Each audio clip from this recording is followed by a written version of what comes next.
महोदया जी नमस्कार। नमस्कार सर। जी, शिवा राठौर की तरफ से, एनपी न्यूज़ की तरफ से, नेशनल पैरी परिवार की तरफ से आपको, आपकी मित्र मंडली को, आपके क्षेत्र की देवतुल्य गणमान्य जनता को होली की ढेर सारी शुभकामनाएं। सर आपको भी और समस्त देवतुल्य जनता को भी बहुत बहुत शुभकामनाएं आगामी होली की। जी महोदया, जो मैं ये कहूँगा कि अभी 2024 के इलेक्शन को लेके जंग तेज हो चुकी है और सभी पार्टियों ने अपने अपने तर्कस से शक्तियाँ निकाल ली और रणभेरी बजने वाली है, आचार संहिता लगने वाली है। ऐसे में फिरोजाबाद की राजनीति में जो नई हलचल होने वाली है उसके बारे में आप बताइए, क्या है? देखिए, फिरोजाबाद की राजनीति मुझे लगता है कि जनता बहुत समझदार हो गई है और वो समझने लगी है, क्योंकि मेरा जो खुद का भी एक अनुभव रहा है। जब मैंने निर्दलीय चुनाव अभी 2023 में मेयर का लड़ा था और मुझे 23,000 वोट प्राप्त हुआ था जनता से, बहुत सहयोग था उनका। तो जनता इतनी समझदार है कि उन्होंने मैंने कुछ भी ऐसा नहीं किया कि इलेक्शन टाइम पे, जैसा कि लोगों ने एक भ्रांति बना दी है कि जनता को ऐसा चाहिए वैसा चाहिए इलेक्शन के टाइम पे या खरीदी जाती है, ऐसा कुछ भी नहीं है। जनता समझदार हो चुकी है।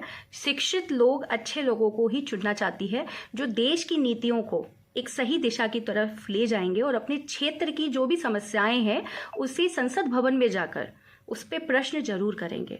तो जनता में समझदारी आ गई है। हालांकि लोग आज भी यह मानते हैं कि कहीं ना कहीं जाति का रोल बहुत प्ले होता है फिरोजाबाद की राजनीति में और दल का रोल बहुत प्ले होता है, लेकिन मैं कहीं ना कहीं मुझे लगता है कि राजनीति की अगर दिशा बदलनी है तो लोगों को समझाना पड़ेगा। लोग समझदार हैं, बस उनको एक सही दिशा, जैसे कि अभी मैं एक एग्जांपल देती हूँ। मैं अभी गांव में मेरा भ्रमण हो रहा है आजकल, तो पिछले 1 महीने से मेरा गांव में भ्रमण चल रहा है। तो उन गांव में मैंने जाके एक चीज़ देखी कि हर तरीके की जनता है। जैसे अगर शिक्षित नहीं है तो कुछ शिक्षित महिलाएं थी, जब मैं उनसे बात करती थी कि आप क्या चाहते हैं क्या नहीं है, तो कुछ लोग तो कहते थे कि नहीं, हमारा तो ये पर्टिकुलर सिंबल है, हम तो इसी पे वोट देंगे। कुछ लोगों का मानना ये था कि नहीं, वो अपोजिट सिंबल की बात करते थे कि नहीं नहीं, उस सिंबल को नहीं, हम इस सिंबल को वोट देंगे। तो अगर मैं उनसे बात करती थी कि प्रत्याशी को लेके कि आपके अभी तक आई गई सरकारों में कौन से प्रत्याशी ने सबसे अच्छा काम किया, तो वो इस पे जवाब नहीं देते थे। वो कहते थे कि काम तो कोई नहीं करता है, बस सिंबल का एक रूल है और सिंबल के आधार पे ही वो लोग वोट देते हैं। तो 2024 के मिशन को लेके, जो आज जो राष्ट्रीय पर्व को लेके मोहतरमा उज्जवल गुप्ता का मिशन क्या है, विजन क्या है, उज्जवल गुप्ता की प्लानिंग क्या है, मुझे ये जाननी है, बताइए मैम। मेरी प्लानिंग तो बस ये है कि मैं एक एटलीस्ट जनता में एक संदेश दे सकूं। मैं जनता में जो भ्रमण कर रही हूँ उसका मुख्य उद्देश्य यह है, एक मुहिम चलाना, जनता को जागरूक करना कि आप अपने प्रत्याशी देखकर समझकर वोट दीजिए, राष्ट्र को देखकर वोट दीजिए, नीतियों को देखकर वोट दीजिए। सिर्फ यह मत सोचिए कि नहीं, हम पर्टिकुलर जाति से बिलोंग करते हैं और उस जाति के ही प्रत्याशी को वोट देंगे।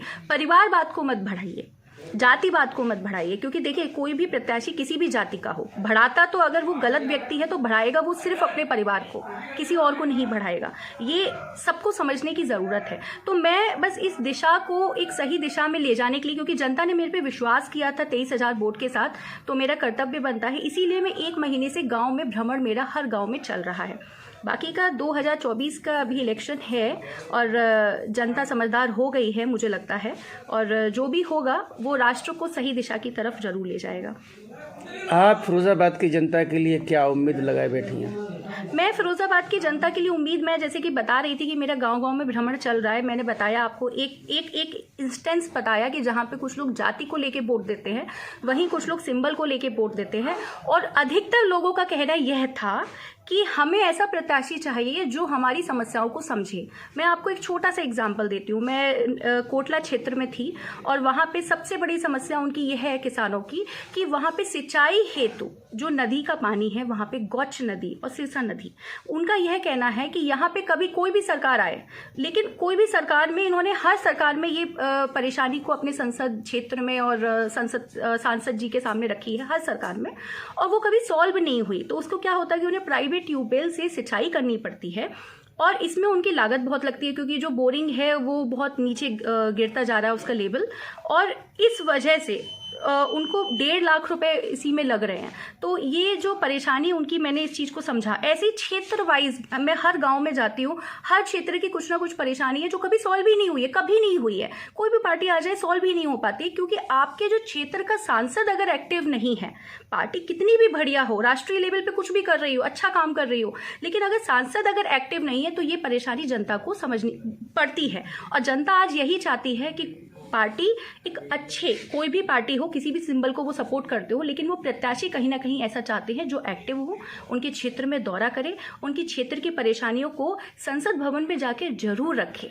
इम्पोर्टेंट मैसेज कोई फिरोजाबाद की लोकप्रिय जनता के लिए जो आप एनपी न्यूज़ चैनल के माध्यम से प्रेषित करना चाहें? फिरोज़ाबाद की जो जनता है, जनता जनार्दन है, और उसके लिए मैसेज तो मैं बस इतना ही कहूँगी कि आप लोगों ने जिस तरीके से पिछले चुनाव में, ठीक है, हालांकि मैं जीत तो मुझे हासिल नहीं हुई थी, लेकिन मैं इस जीत को इस तरीके से समझती हूँ कि 23,000 लोगों को अगर ये समझ आ गई कि प्रत्याशी देखकर वोट देना है, ठीक है, तो ये बहुत बड़ी बात है। ये आंकड़ा मुझे मालूम है कि ये आगे भी जाएगा। और कोई भी प्रत्याशी हो, देखिए अभी तो अधिकतर पार्टी में अधिकतर पार्टियों में कोई प्रत्याशी घोषित ही नहीं हुए हैं।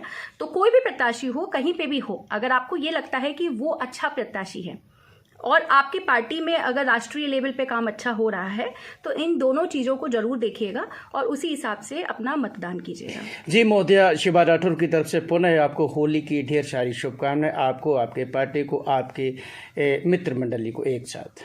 जी बहुत बहुत धन्यवाद सर। जय हिंद। जय हिंद सर।